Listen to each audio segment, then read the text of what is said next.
আসসালামু আলাইকুম everyone, welcome back to my channel tasty task. আজকে আপনাদের রেডিমিক্স হালিম দিয়ে সবচেয়ে সহজ পদ্ধতিতে হালিম তৈরি করা দেখাবো। প্রথমে চাল ডালের মিশ্রণে 3 কাপ পরিমাণ ফুটন্ত গরম পানি দিয়ে 30 মিনিট ভিজিয়ে রাখবো।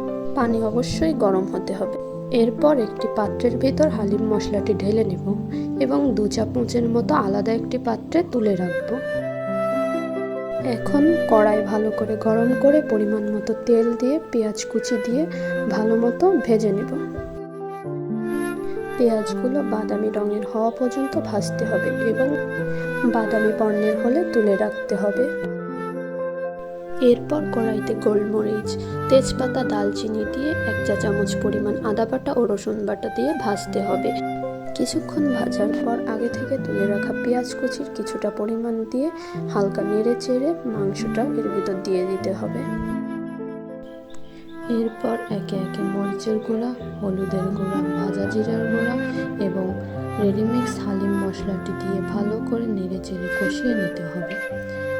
ভালো করে কষানো হয়ে গেলে মাংসের ভিতর হালকা গরম পানি পর্যাপ্ত পরিমাণে ঢেলে দিতে হবে। মাংসটি ভালোভাবে রান্না হওয়ার জন্য ঢেকে দিতে হবে। কিছুক্ষণ ঢেকে রেখে এরপর ঢাকনা উঠিয়ে ভালো করে নেড়ে চেড়ে মাংসটি ভালোভাবে রান্না করে নিতে হবে যতক্ষণ পর্যন্ত না মাংসটি নরম হয়। এরপর আগে থেকে ভিজিয়ে রাখা সেই ডালটি ঢেলে দিতে হবে। হালিমটি বারবার নাড়াতে হবে যাতে নিচে লেগে না যায়। রান্নাটি অবশ্যই হালকা আঁচে করতে হবে। রান্না হয়ে আসলে আগে থেকে উঠিয়ে রাখা সেই রেডিমিক্স মশলার বাকি অংশ দিয়ে দিতে হবে। এই পর্যায়ে আমরা হালিমের ভিতর বাগার দিয়ে নেব। এই পর্যায়ে নামালেই তৈরি হয়ে গেল মজাদার হালিম। এরপর একটি বাটিতে গরম গরম পরিবেশন করুন।